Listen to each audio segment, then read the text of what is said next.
The Dave Hooker Show. A presentation of Off the Hook Sports. Objective insight, expertise, top guests. Available on YouTube, Apple, Spotify, and the Off the Hook Sports app. Download now for free. Also available on offthehooksports.com. I compute and obey. Now to Dave Hooker. Ready. Let's go. It is tournament time.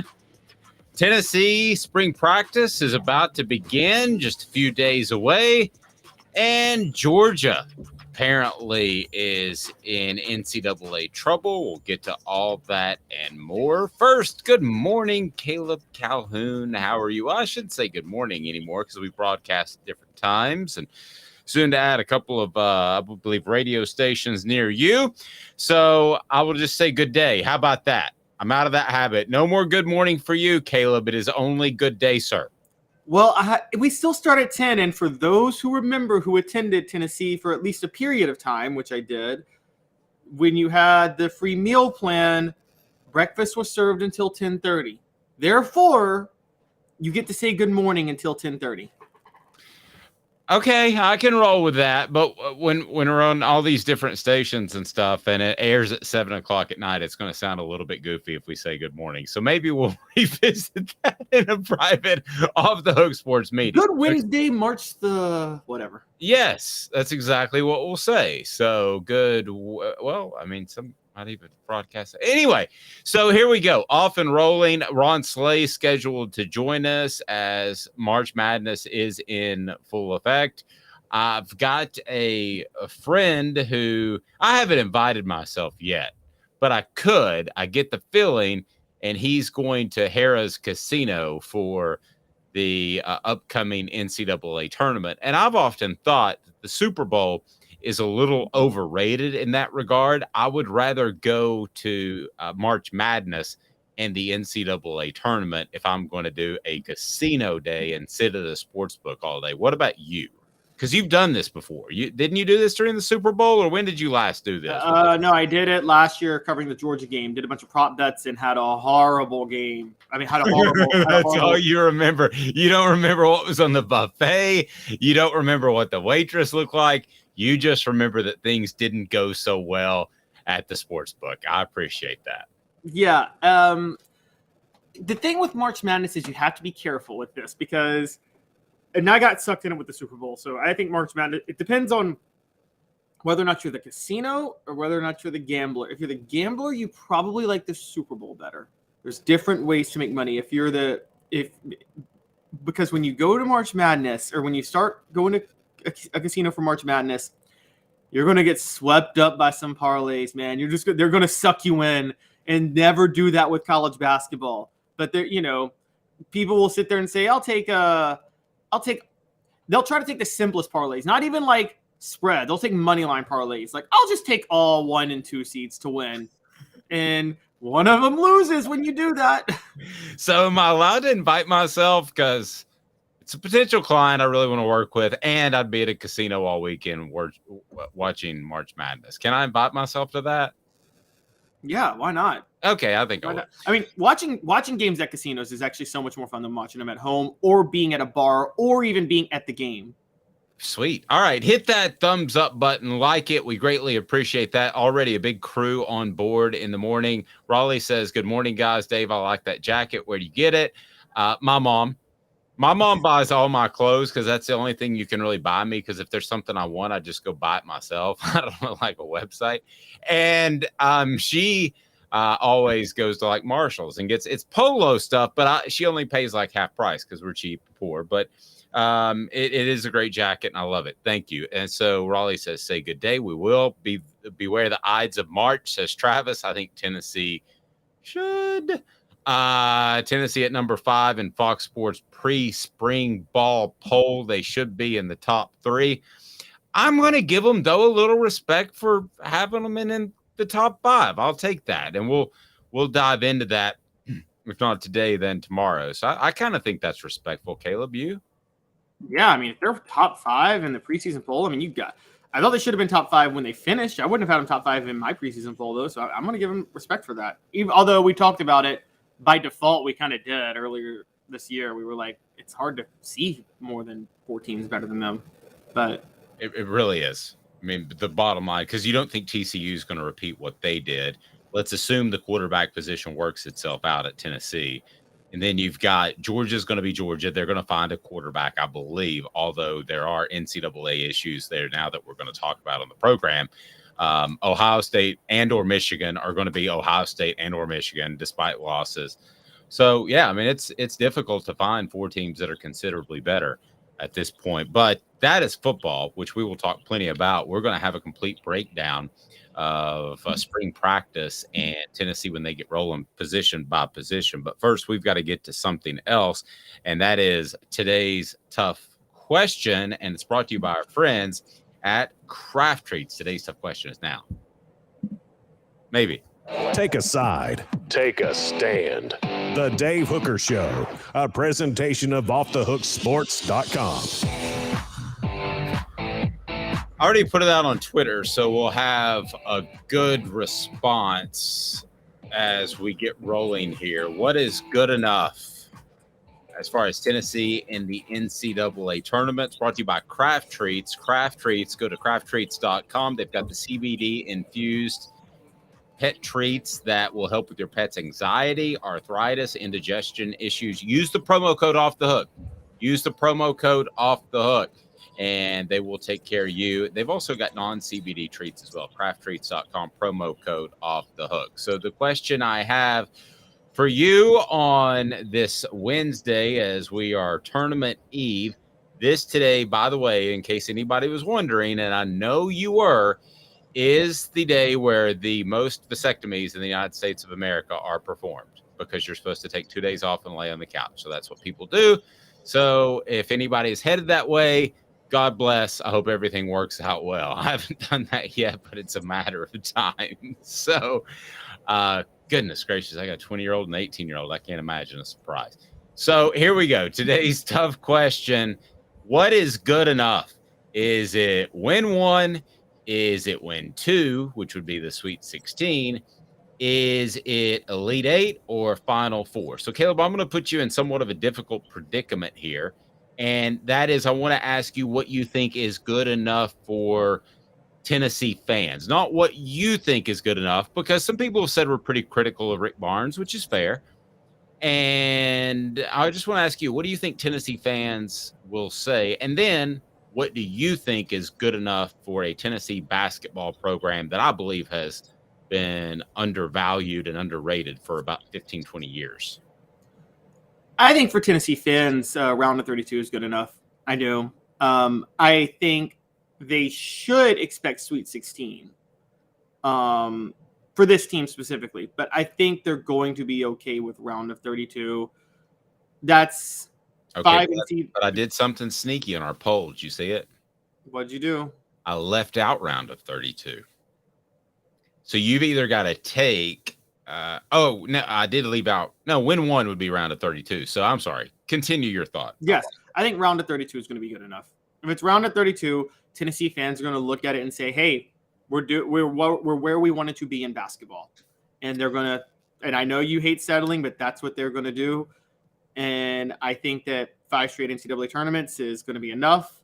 And so, yeah. Now, if they lose first round, talking a totally different conversation. The one thing that works in their favor this year is that Zakai Ziegler being hurt gives them works in Rick Barnes' favor. Rick Barnes' favor. In terms of, if they don't go far, we know this is not the same team without Zakai Ziegler. We've seen enough now. They don't really have an identity without him. And I mean, that's why they could potentially lose the first game.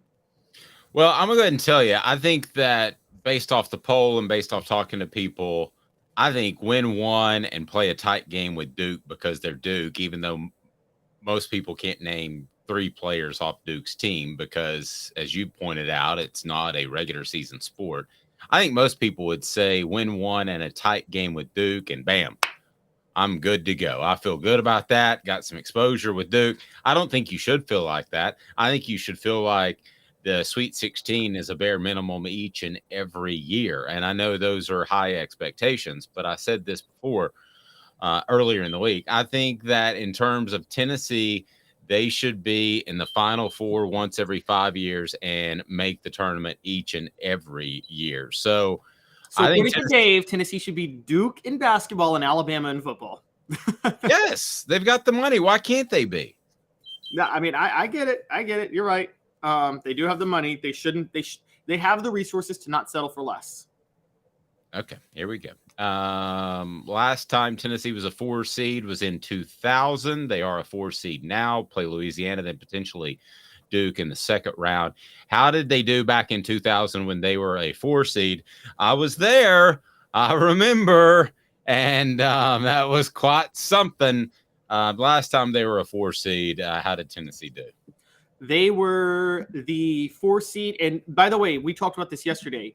That team won to share the SEC regular season title. This team didn't come close to that.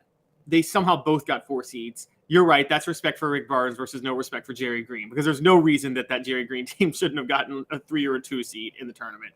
But they got a 4 seed. They won their first game against Louisiana Lafayette by 5. And then they vanquished, at the time, the defending national champs, UConn Huskies. And what was yeah, but you had the little fat guard who turned his ankle right before. Oh. It was the little fat guard. I don't even remember. The pudgy guard. He had the pudgy face. He was supposed to be the next Ray Allen, and he wasn't. Anyway, he turned his ankle, and I watched him in pregame warm-ups. I was like, if I bet, I was going to bet on that game. So what you're saying is the only Sweet 16 Jerry Green could get that loaded team to was one off an injury? Pretty much. Pretty much by the little fat guard. So they get to the Sweet 16, and what people forget, there was a series of upsets by the time they got to the Sweet 16, because 2 seed Cincinnati had got upset by Tulsa. 3 seed Ohio State had gotten upset by Miami. And 1 seed Stanford had gotten upset by North Carolina.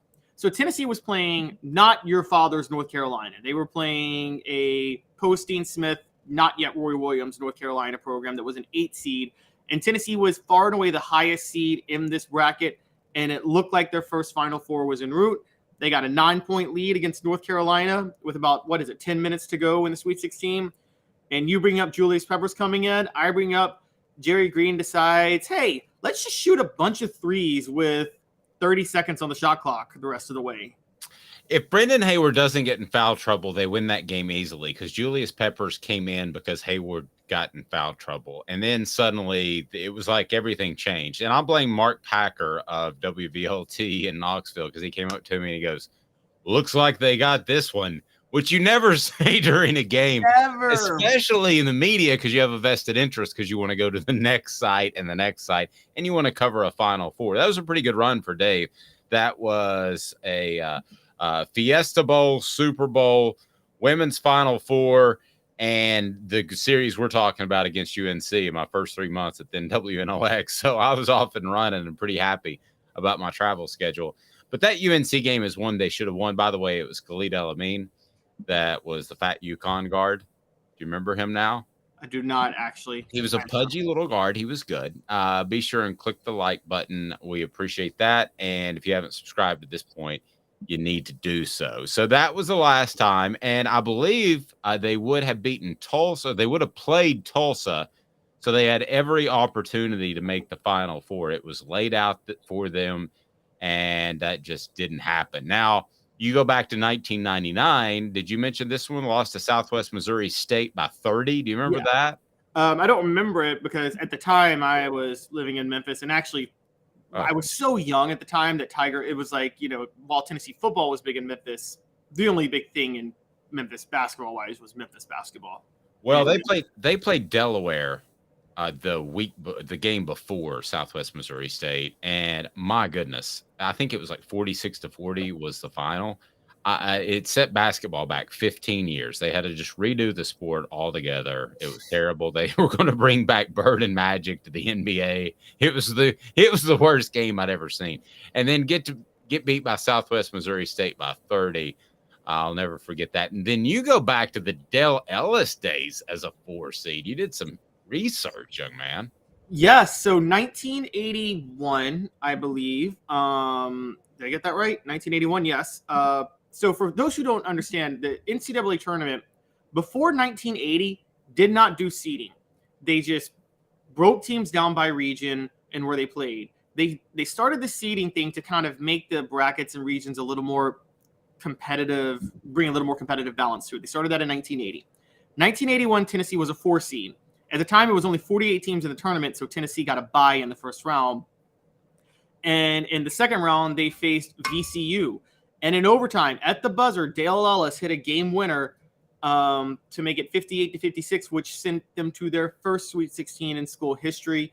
They lost, I think, to Virginia in that Sweet 16. But that was early. Don DeVoe had like a 6-year run where he didn't miss the NCAA tournament. And then he had like a 5-year run where he never made the NCAA tournament. It was weird. Yeah.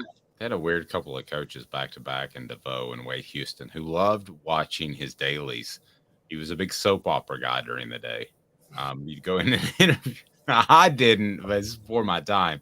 But several journalists said they would go in and interview him about a piece, and he'd be watching as the world turns. Wow. All right. So,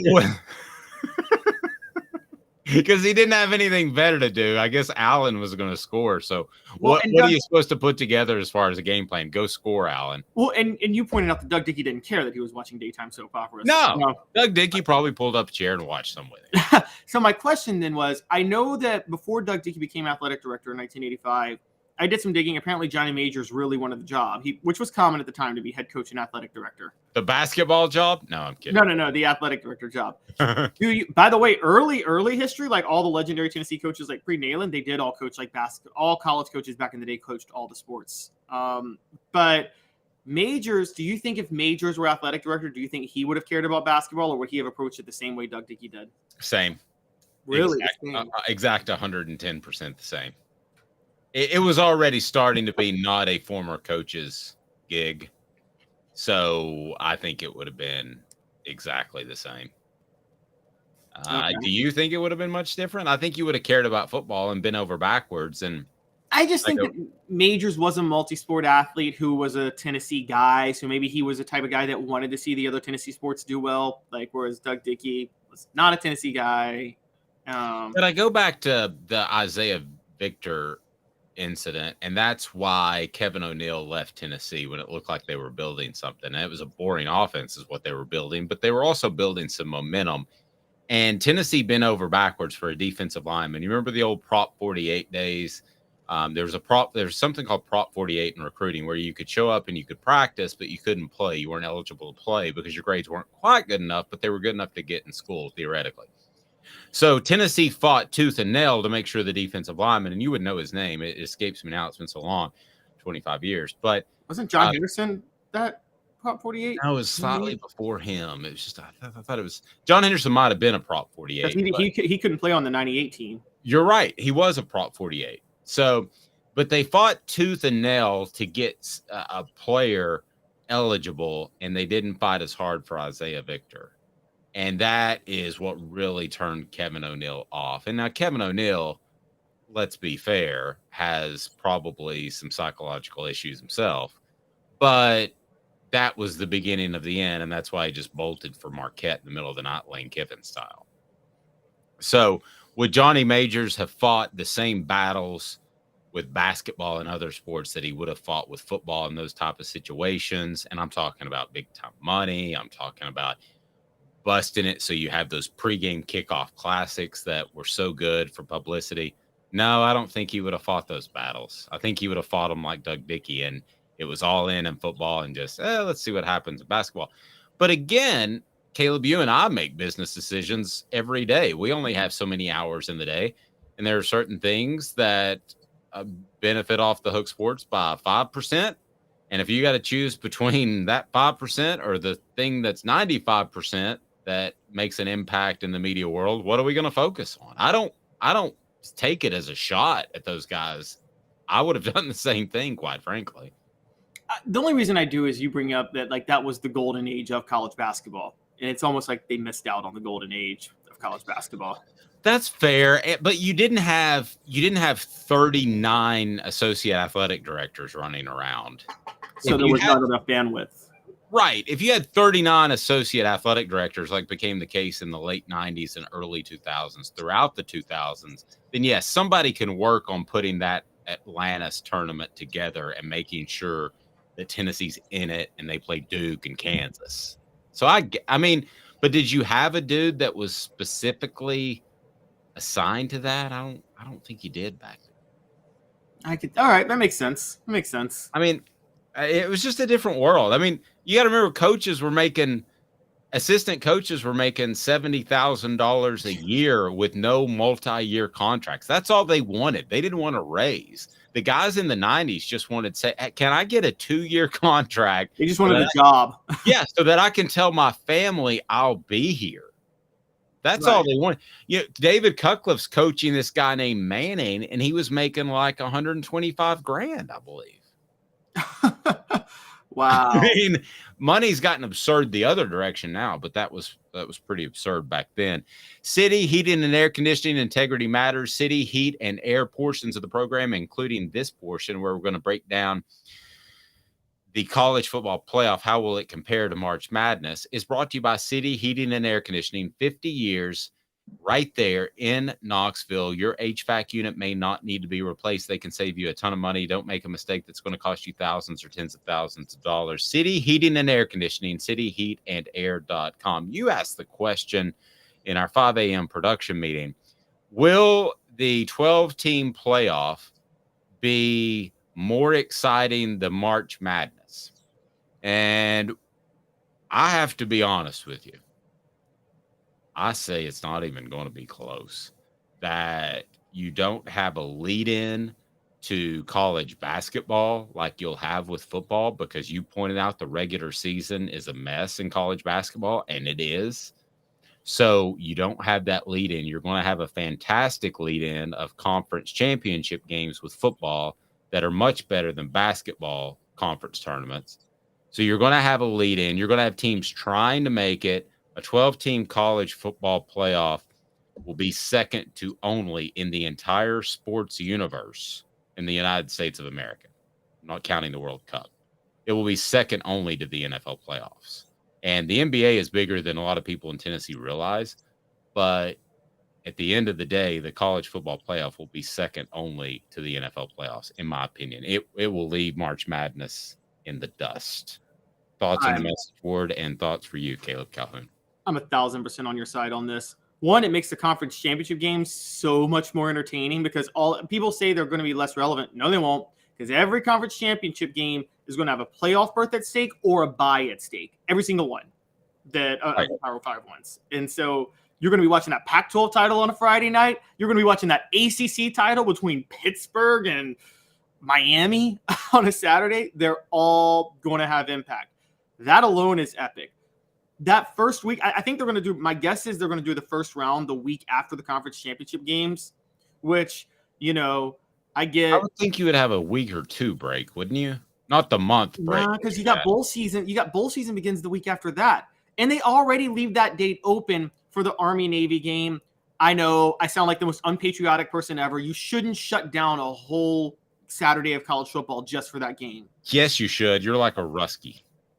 Back in the Cold War days. I want to leave that alone, but nonetheless, however it's going to happen, the lead in, even if you have a 2-week break, is going to be tremendous. The cool thing is what's made college football neat, and I say neat, and I choose that word very specifically, is because you've debated who the champion is in a particular year, or you've debated who should be in the college football playoff. That's neat.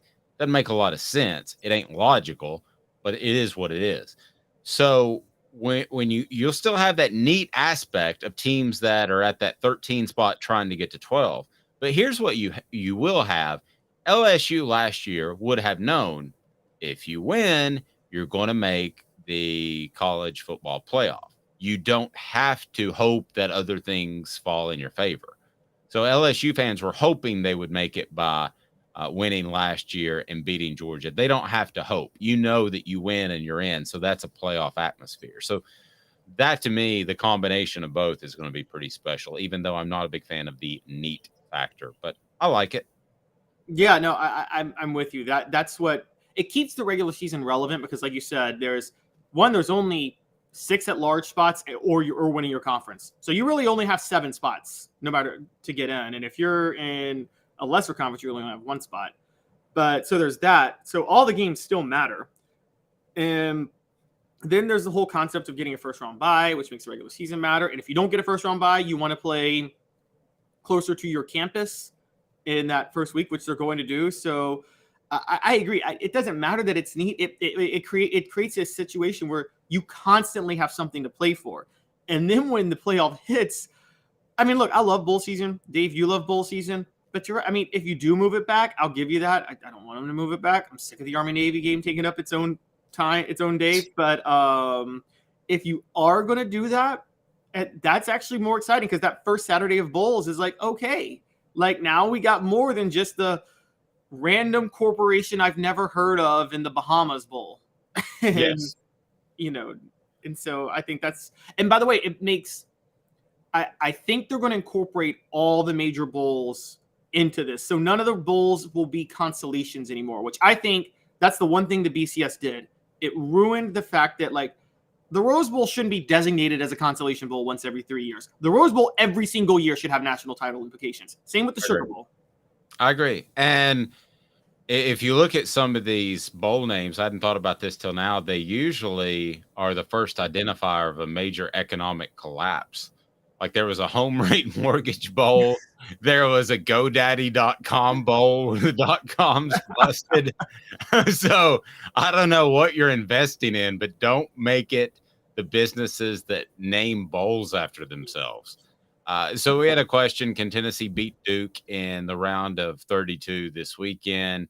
We talked a little football there, but let's get back to basketball for a second. Can Tennessee beat Duke in the round of 32? Yeah. Yeah, I think again, that's not an unbeatable Duke team.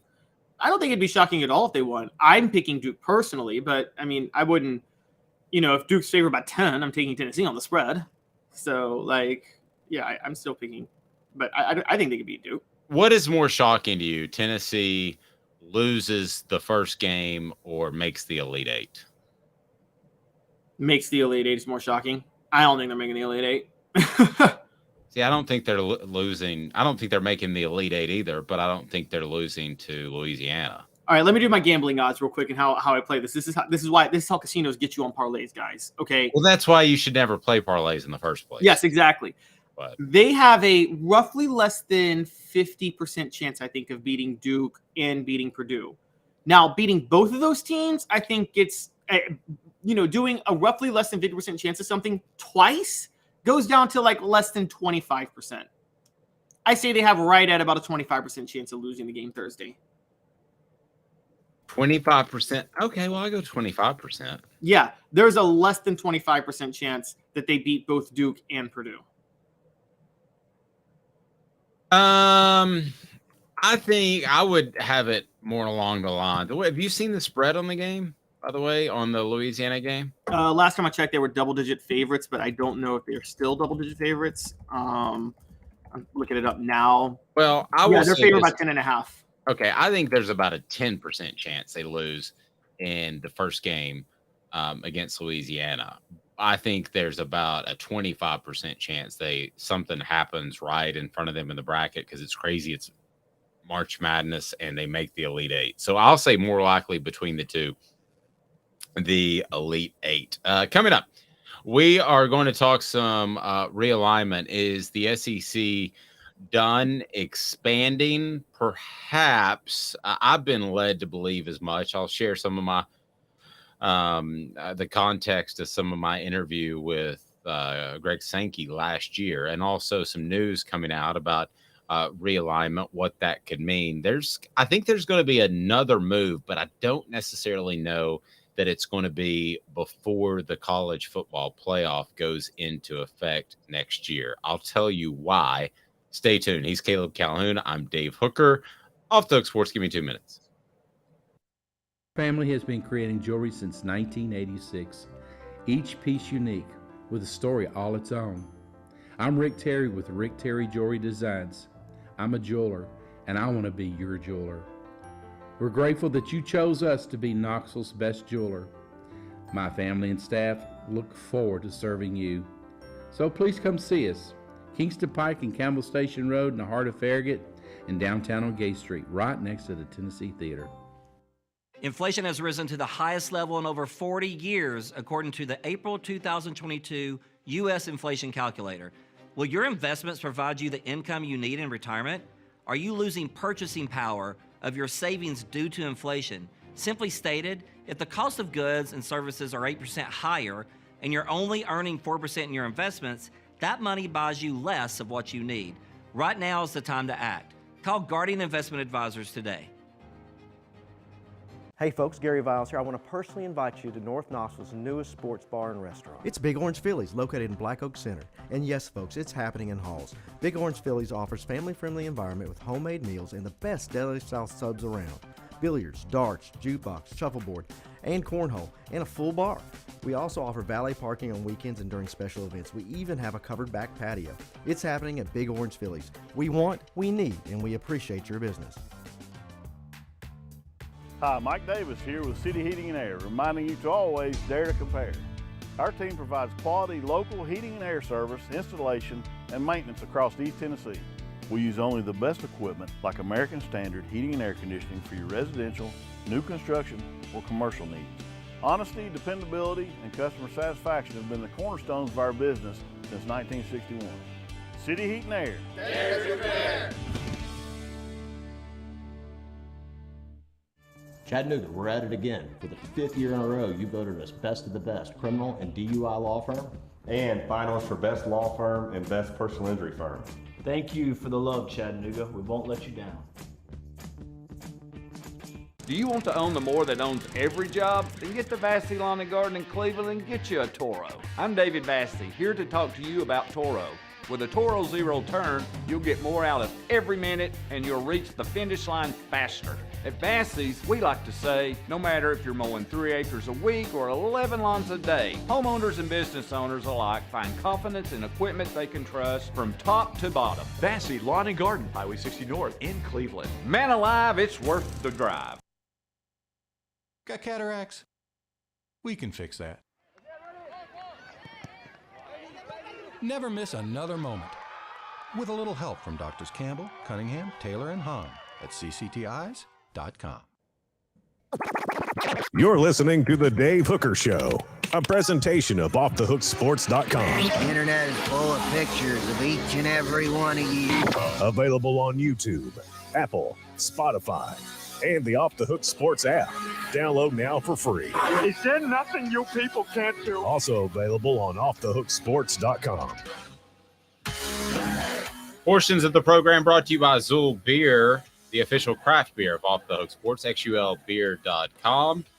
Zool Beer has parking downtown, great panoramic view of the city in Knoxville, and also worldwide award-winning craft beer. How about that? Pretty strong.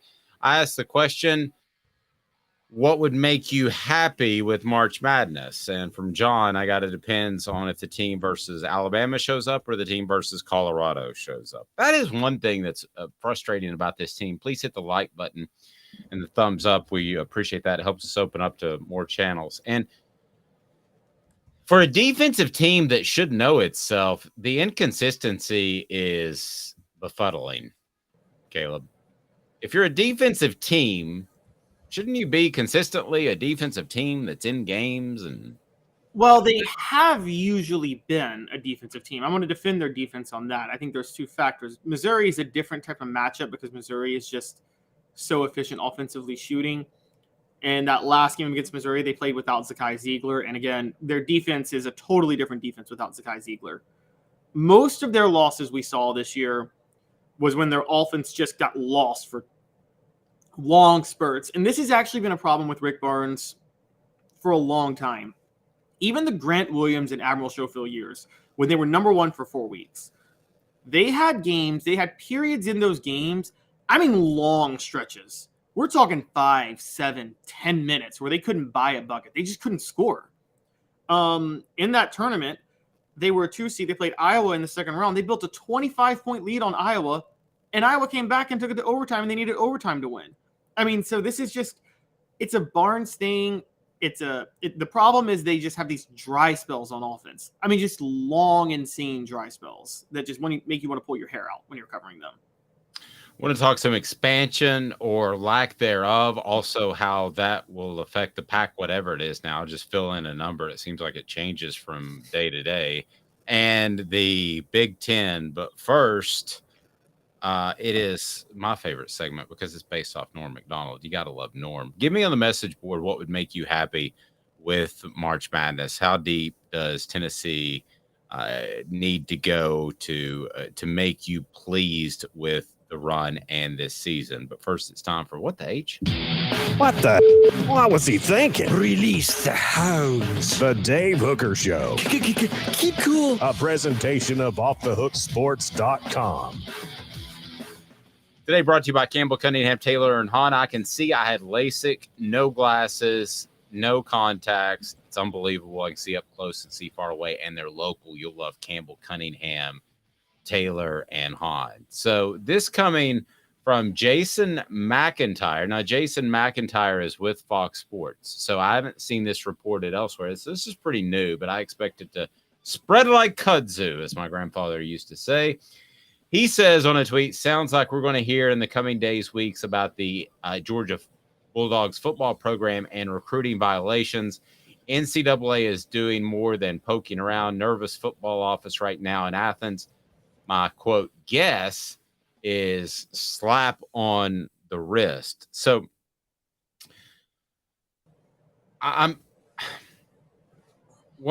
know that there are a lot of Georgia fans out there. They're going to say, "Oh, these guys are a couple of homers for Tennessee." But if you followed the program, you're not. There is an issue that is beginning to cultivate itself in Athens, and it is a mindset that I believe stems from the head coach and his ultimate desire and need to better his mentor, Nick Saban. And I believe that discipline has been an issue. I think that's very evident in the drag racing things that they've had going on. And it cost a couple of people their lives, which is absolutely just terrible. And it's not the first time that's been an issue. So I think there is a tendency to look the other way by the administration at Georgia. I also think there is a growing problem in terms of the way that program is run, and that is all business, all business, all business. Now, we talk about the NIL and how it can help Tennessee and other programs bring people in, Caleb, but it also gives players the opportunity to say, you know, this ain't right. I'm not having a good time. I'm out. And some good players are doing that. These aren't just terrible players that can't find a spot on the roster. Some good players are leaving, and that's going to continue to happen. And I believe that Georgia is the old school Alabama system from early in Nick Saban's career. They're incredibly hard on players. And I believe from somebody that has knowledge of both programs that you look at a Tennessee, and loving isn't the right word I'm looking for, but there is more of a family atmosphere, which I believe you're going to have some of that moving forward, or your players are going to transfer. So what the H is what's going on in Georgia. Despite winning 2 national titles, I think there are some significant cracks in the armor as far as from a culture standpoint, big time culture standpoint, and a driven to succeed at all costs standpoint, which could be why the NCAA is sniffing around. Your thoughts on Georgia? Am I bringing up valid concerns, or am I reaching a little bit too early? I respect your opinion. You can be honest, but this person that told me this has knowledge of both programs, and it said it's run completely different. Georgia is than a lot of other programs currently, one being Tennessee. So your thoughts, Caleb? I agree. I think we need to add a little bit of context to this, though. You're right. It could be about Kirby Smart one-upping Nick Saban. I think it's about the administration, and I'm going to tell you why. Georgia, and, a lot of Tennessee fans never wanted to admit this, but it was true. For the most part, outside of like a ring-selling scandal or something like that, under Mark Richt was the ultimate model of integrity for college football. Yes. I mean, they were what you wanted a program to represent college football to be about. Yes. They sacrificed winning. Sold their souls would be another term. Yes, that is true. Well, they sacrificed winning to a certain degree because of it. And they tried to make that case, by the way. I remember it was 1 year they were playing Alabama. This was when Mark Richt was there. It must have been 2014, might have been Mark Richt's last year, 2015. The week leading up to it, somebody in the administration basically said, we're just at a disadvantage from Alabama because we try to do things the right way, yada, yada, yada. And Alabama blew them out of the water. And by the way, I somewhat agreed with that because Nick Saban, I'm not saying Nick Saban cheats. I'm not saying he's a dirty coach or anything like that. I've always felt Nick Saban. Here's been my feeling on Nick Saban, Dave. I feel like Nick Saban will push the boundaries just as far as he can push them without getting into serious trouble. He looks at how can I manipulate and push the boundaries that probably is not very that there's not a lot of integrity to what I'm doing, but it's technically not breaking any rules, if that makes sense. Or it's not breaking any serious rules. And under Mark Richt, Georgia did the opposite. I do think they may have sold their soul a little bit, but in their defense, they were probably like, we're not winning any national championships.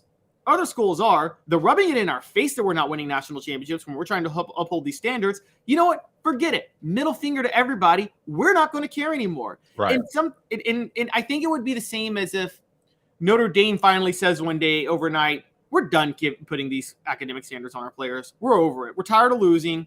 And they were wrong to have these academic standards in the first place for their players. And so I think that's where Georgia got with Kirby Smart.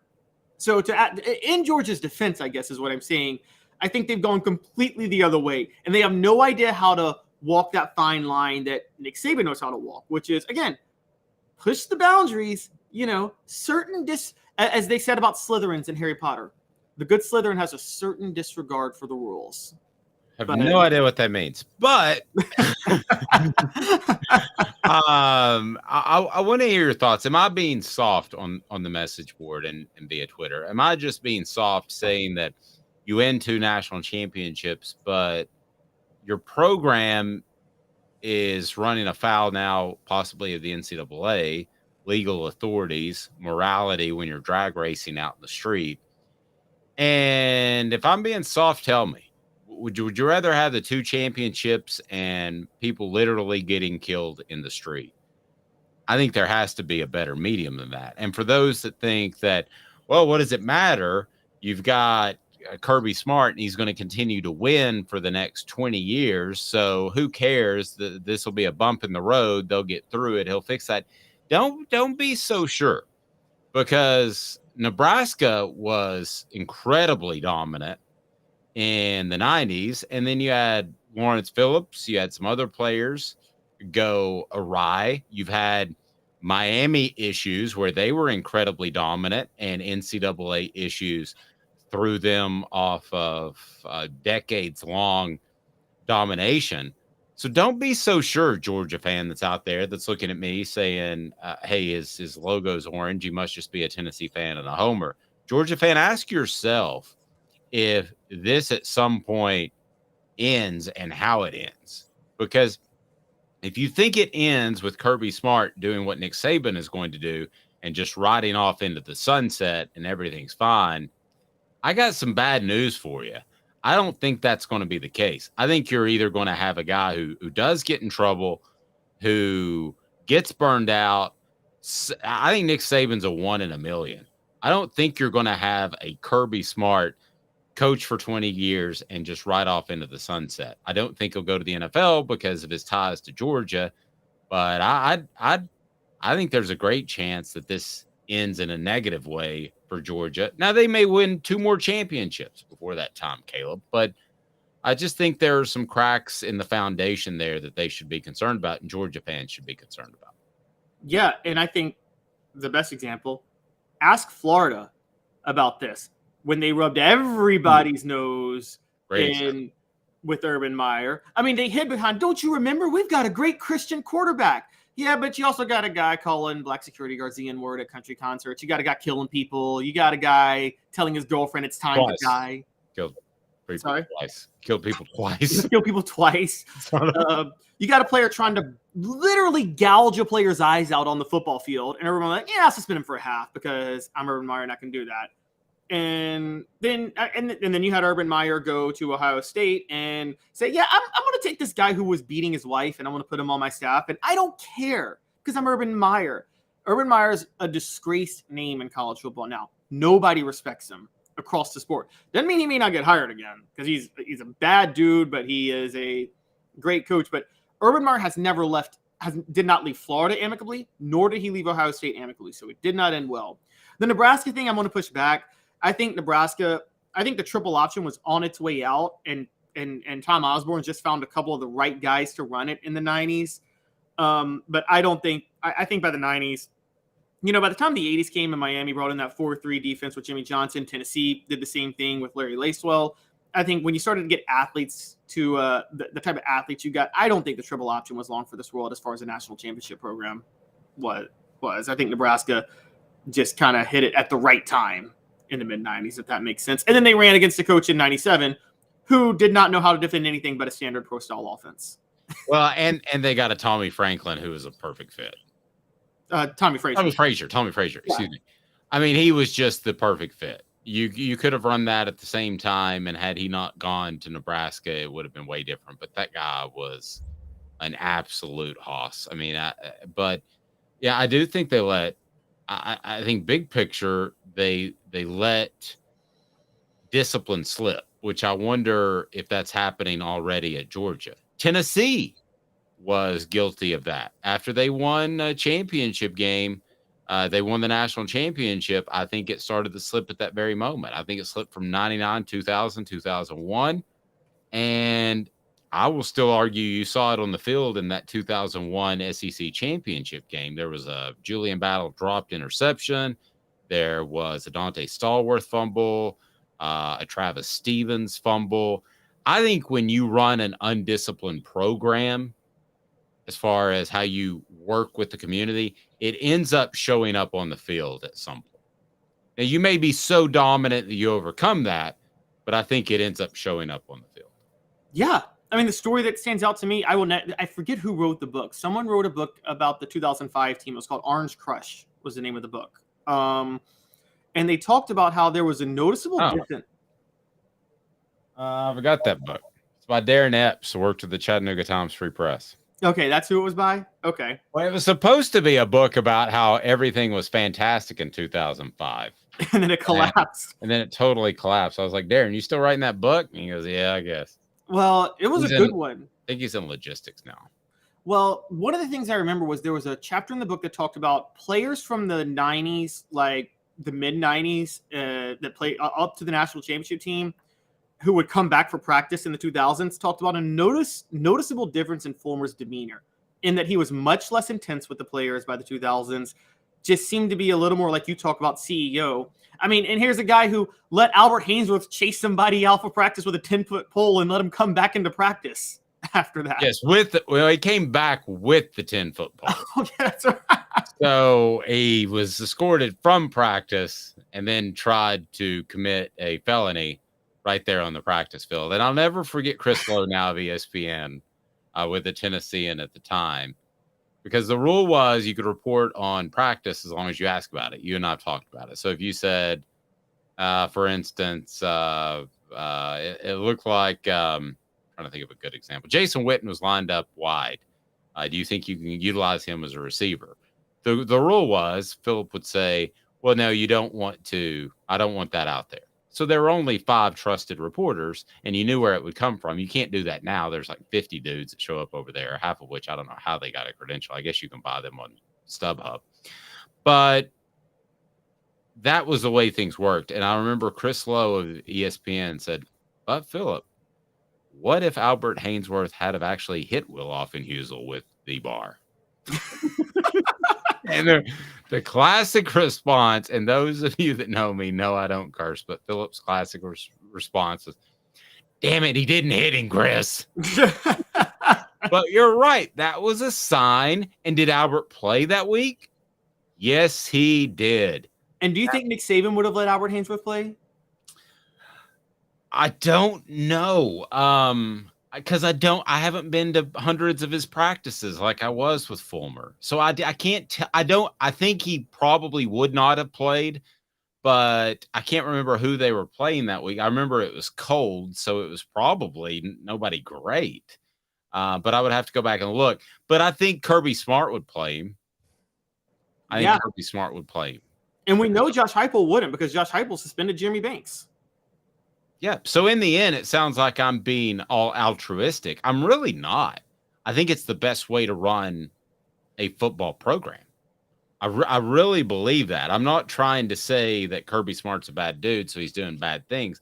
I think that if you're a Georgia fan and you're listening to this, instead of just saying, hey, this guy's got an orange logo, he's a Tennessee homer, you need to be saying to yourself, it's Kirby Smart getting a little loose as far as discipline. And if he is, then you've got to be really, really careful moving forward, because it is tough to get that back. You can go from discipline to being a little bit looser, but looser going to discipline is pretty much impossible. And Philip Fulmer found that out. No year more evident than 2005. Travis says Saban let a player hit a girl this year, and he played. That was a Tennessee fan, though. If a player hits a teammate, it's different. Saban cares nothing for girls that cheer for other teams. Realignment, the pack something, what is it? And the teams that the SEC is most likely to bring in coming up next. Give me 2 minutes. He's Caleb Calhoun. I'm Dave Hooker, Off the Hook Sports. Sun, sand, and salt water, the beach is a very relaxing place. Unless you wear contacts. Ow! Open your eyes to the best the beach has to offer with LASIK vision correction from Campbell Cunningham Laser Center. Ah. Do you want to own the more that owns every job? Then get to Vassey Lawn and Garden in Cleveland and get you a Toro. I'm David Vassey, here to talk to you about Toro.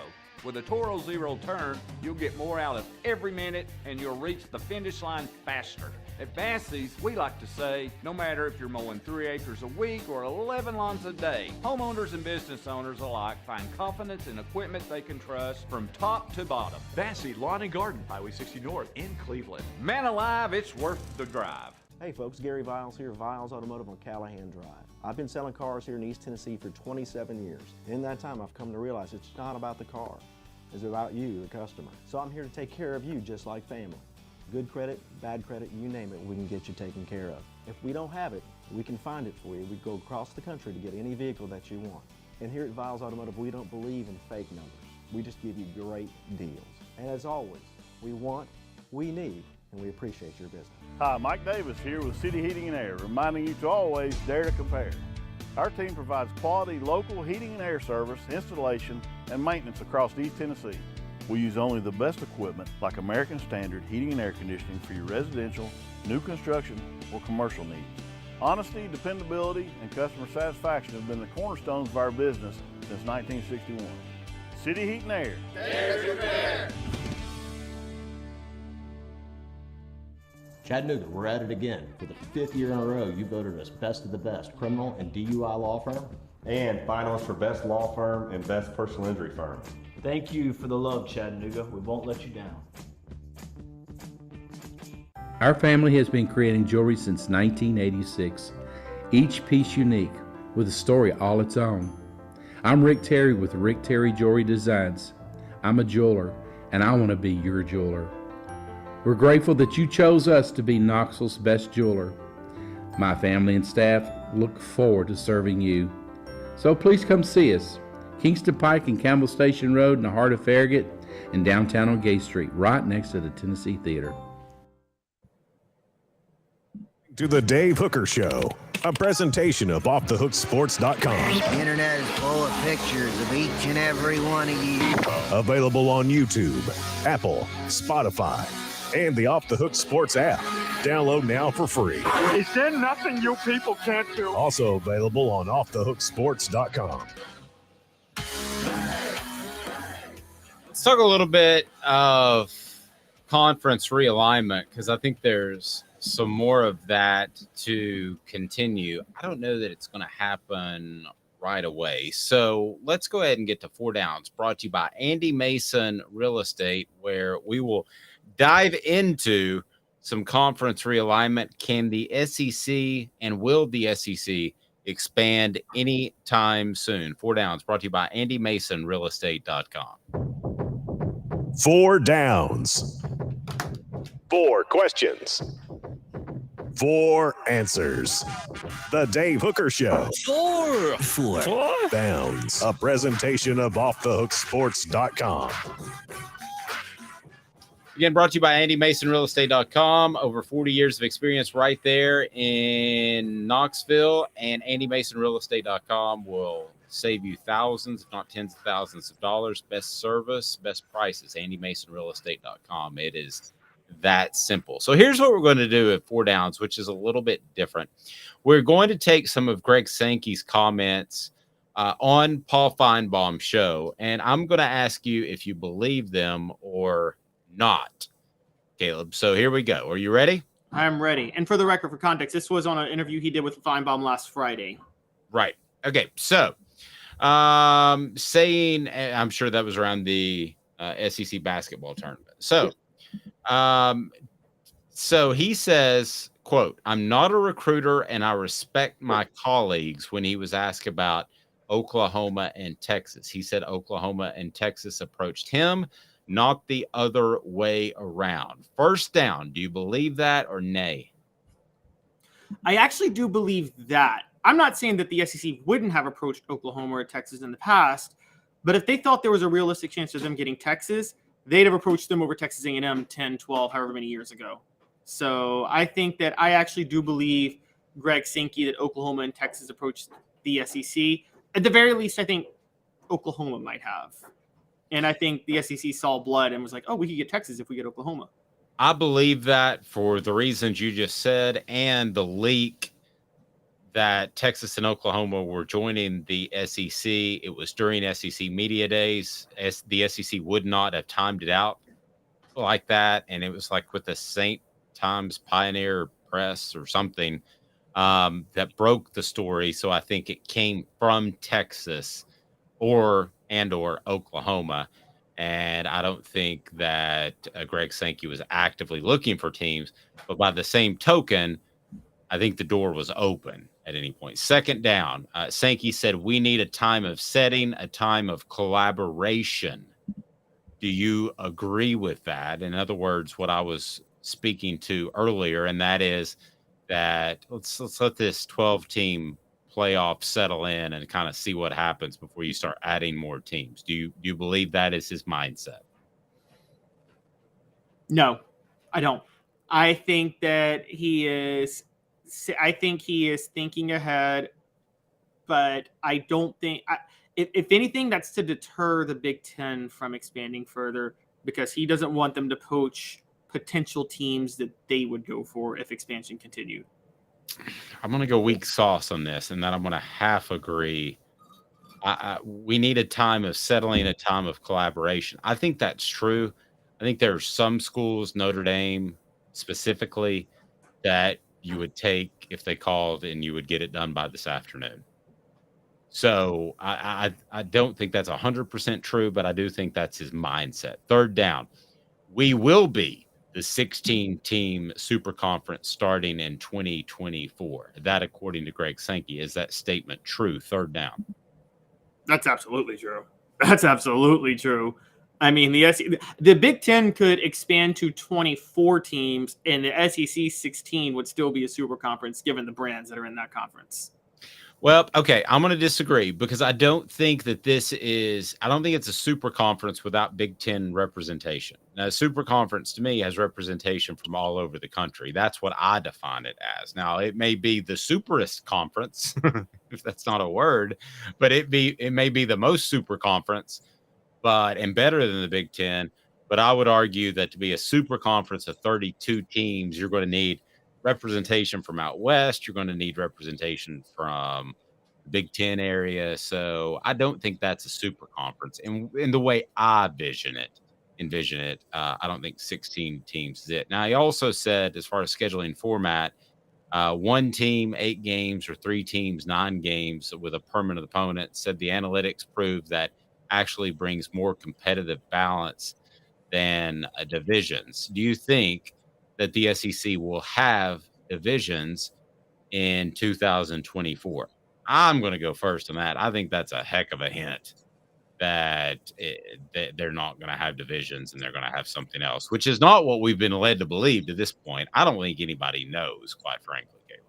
I'm pretty sure they're not going to have divisions. I think they think this is best, but I think he's lying when he said the analytics prove that this makes for a more competitive, balanced scheduling. No, it doesn't. There's going to be a team. If you only play 9 SEC games and you're a 10th, that means that there is going to be another team where 6 of y'all's 9 SEC games are different, and yet you get to be in the same standings as them, and you're telling me there's going to be competitive balance in scheduling? For those who don't know, this is actually a take back to history. This is how the SEC was before the divisions, and it was horrible. You had so many different teams splitting conference championships that avoided playing Alabama in the 70s or something like that. That's where we're headed. And I'm telling you, there's going to be a moment where there's going to be a team that's third in the SEC that had to play Alabama, Georgia, and LSU when they're all at their best. And there will be 2 teams that play for the SEC title because they had the 2 best records, and they didn't play any of those teams. Travis says, but does the South want North teams? Undermines our identity. Yes, but I think this is bigger than the SEC. And that's where you may not like it, Travis, or anybody out there listening. I believe that I'm not going to call it the NCAA because it made a mess of itself, but there needs to be, let's call it the MC, the mega conference, that it will get to that point that will actually be bigger than the SEC. Right now, I feel like kind of in this ego contest between the Big Ten and the SEC. Eventually, whether that's the old AL, NL, like Caleb has brought up in Major League Baseball, or whether they actually come together and they're in the same conference, I believe that will happen. And at some point, I know this sounds insane, but at some point within our lifetime, I think you'll refer to it as college football, or there might be some name for it. But the conferences, Big Ten, SEC, will be irrelevant. Now, it may go the ALNL way, like Caleb's brought up. It may very well do that. But I think at some point, and I think the SEC is going to run it, but I think it'll be called something else, and it'll be a mega conference of 32 to 38 teams. Yeah, and I agree. I think it's going to be more than 32 to 38. I'm going to be honest. Because if it was college football right now, it'd be at 32. I think that I actually disagree with you on this route. I think that the SEC can stay regional and compete and outcompete the rest of the country. Now, you're right. Notre Dame wants to join. That's a game changer, obviously. But outside of Notre Dame, who outside of states that you would say were from the old Confederacy would be less worth? Who's a school outside of the old Confederacy that is more valuable than Florida State, Clemson, Miami, one of the North Carolina schools, one of the Virginia schools? I mean, you can stay. If you were to give me like the top 10 most valuable schools after Notre Dame, they're all in southern states to me. I was told by a pretty good source that they really want North Carolina, that it's kind of Notre Dame, obviously, and then you slip down and it's North Carolina, and then it's everybody else that you threw in there. So I was told that North Carolina, if they could ever get out of it, for those that don't know, their contract with the ACC, they would have to pay hundreds of millions of dollars to get out of that, which is why you haven't seen ACC teams bolt nearly as much as Pac-10, 12 teams. So I think they would like North Carolina. I think if North Carolina picked up the phone today and could get out of their ACC agreement, I think the SEC by 2024, maybe even by 2023, would find a way to take North Carolina and throw in another team to make it an even number. Yeah, well, and it's funny. Maryland realized I gave Maryland a lot of credit because they're not they don't bring a lot to the Big Ten, but they realized 12 years ago it's worth this exit fee to stay in the Big Ten. They saw way ahead of time to say, look, the ACC is going downhill and we're jumping ship, and we don't care that the rivalries that we were part of are going to die. We don't care about any of that. We don't care about the exit fee. If North Carolina's smart, they do the same thing. I think First of all, isn't that hundreds of millions thing? That's like maybe they are waiting though, because isn't it? It's only like till 2030, right? It's like a temporary contract. But that's 7 years away.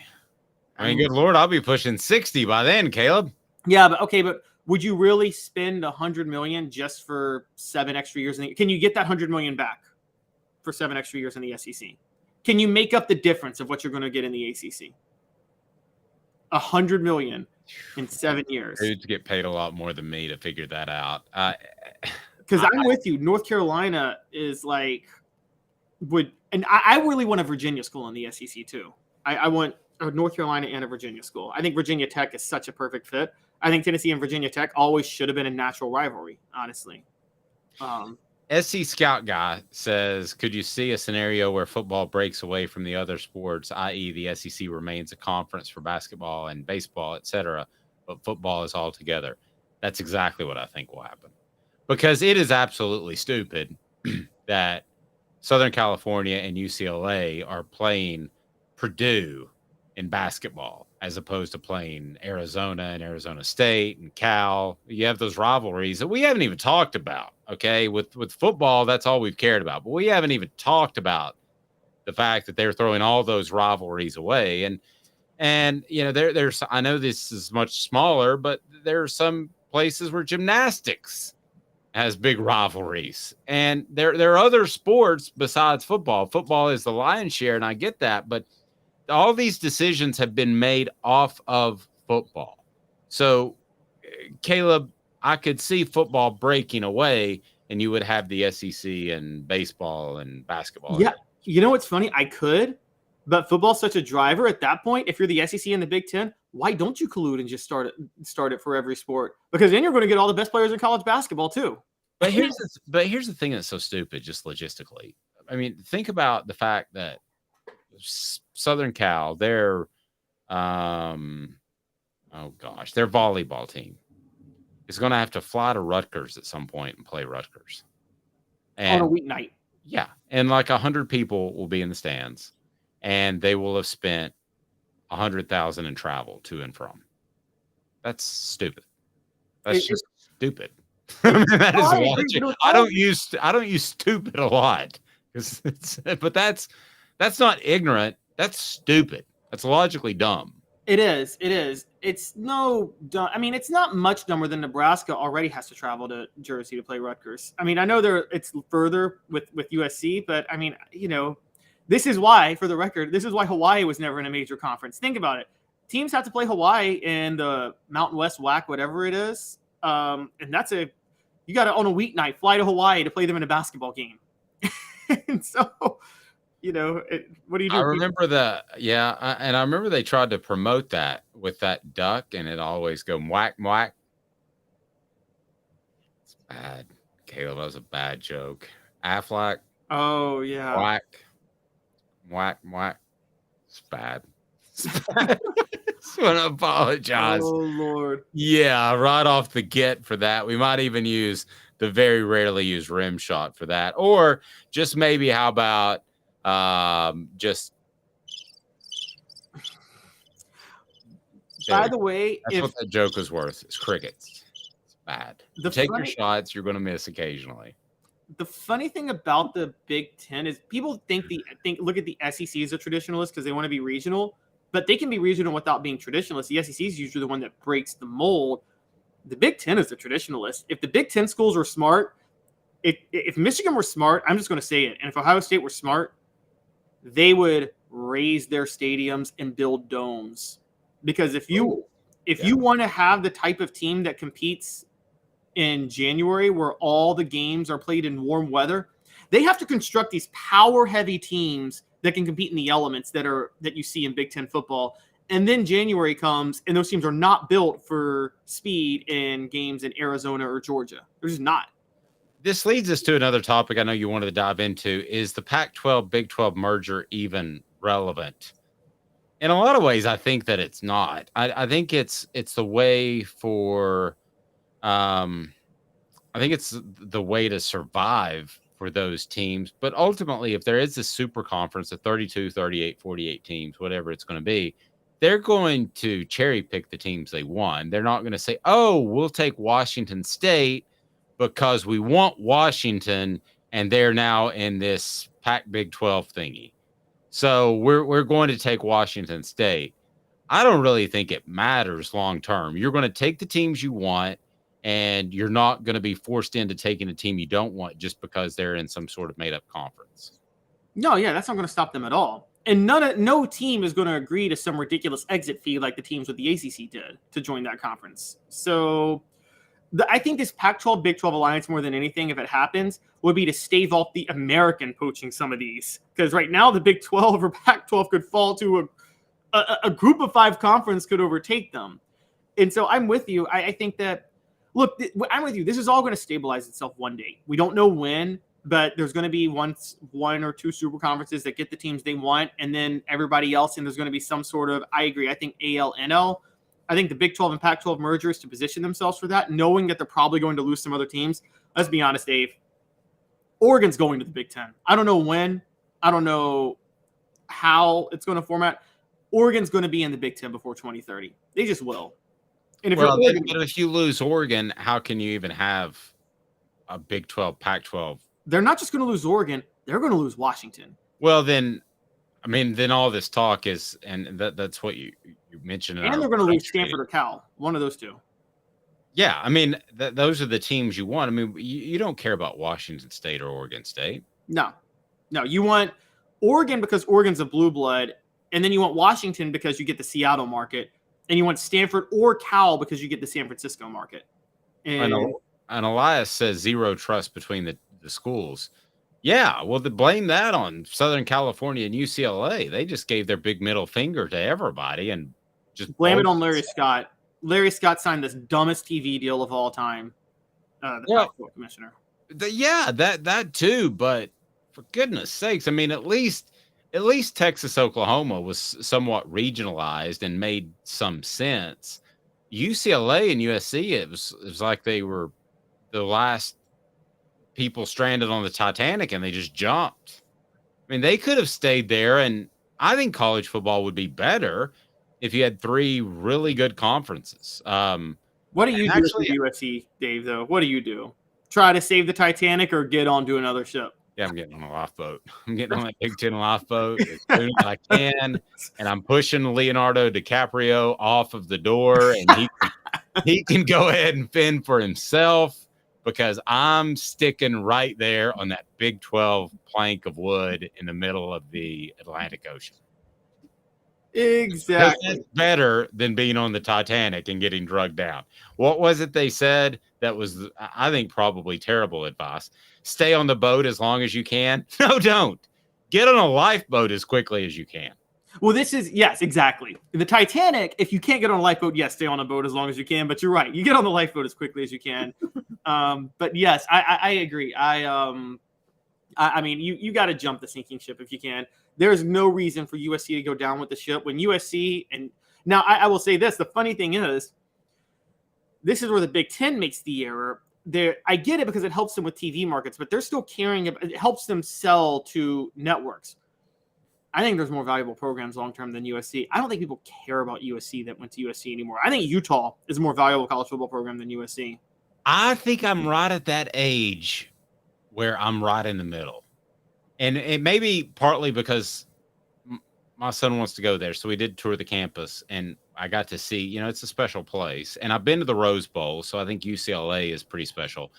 But I think people slightly older than me, Caleb, they look at Southern California as being a football powerhouse, and can be with the talent you have in the Los Angeles area and Southern California. I think they still view it as that. Slightly older than me, which would mean you're in your 50s plus. So can it be? I don't really think so. I think, and I'm not taking sides on liberal or conservative, but I think it's liberal out there where they're going to be more against football. They're going to be athletes. They're going to play other sports for that reason, because they're worried about the head trauma and the head issues. I don't think there's as much of a following. So I think you lose a good percentage of your elite athletes to other sports from the get. And I don't think it can ever be an Alabama again, like it once was, a Texas back in the day. I don't think it can ever be that again. But people older than me that I've talked to think that that's a possibility. Yeah, I don't. I mean, I think you gotta find a way to make college football intriguing somewhat out there. And here's the thing: you talk about liberal or conservative. One of the problems is college football, and I don't think this is a problem because it works in the South. But college football sticks very heavily to tradition, and that's a good thing for them. But I mean, obviously, conservatives are going to be more likely to care about tradition than the left. That's just the nature of the different, cultural ideas between. Neither one's wrong. Neither one's right. We're not attacking either side. But I can tell you that in this area of the country, my mom thought I was crazy for having my son play football, but she was the only mom to voice that opinion. I mean, because it's a Southern thing. You're right, the tradition. Elias says there is a time people would have called Minnesota a powerhouse too, and they would still be if they hadn't have run Craig T. Nelson out of that job. Coach, do you remember that show? I did not know that story. Oh my gosh, they didn't write. He's an actor. I didn't. I'm sorry. Isn't there a Craig T. Nelson Stadium? What? Isn't there a Craig T. Nelson Stadium, or did I dream that? I don't think so. I think that's Minnesota State where he coached on the sitcom. Elias laughed, and Travis says if you're under 30, USC is insignificant. I'm afraid that Travis thinks I'm younger than I am. I did get a 37-38 at the gym the other day. Somebody said, I heard you mention it's that guy's birthday. It was Monday, by the way. And people said, he looks like he's about 37-38. How old is he? And then shrieks of horror. Have a fantastic day, everyone. He's Caleb Calhoun. I'm Dave Hooker. I'm at that age where I'm not going to share my age. So, Caleb, great job. We look forward to having a spring preview. Travis says I'm 49. How did you know that? You're a terrible person, Travis. You're not allowed to be a part of the community any longer. Before you go, I will say one of the things that helps is I'm sorry. Generations get younger per age. I've looked at old clips of NBA players in the 90s. They all look like they're 75 years old. Okay. They do. Yeah, and I'm maybe a little Botox right in the middle from looking like 43. That's the goal by the end of the year. He's Caleb Calhoun. I'm Dave Hooker. Have a fantastic day. We'll see what the Vols do, and remind you that we'll be joined by Fred White on each and every Football Friday with Fred, and we've got the big Celebrate 98 series that's coming into play, so we're excited. A lot's going on. He's Caleb Calhoun. I'm Dave Hooker. Have a fantastic day, everyone. This has been a presentation of Off the Hooks.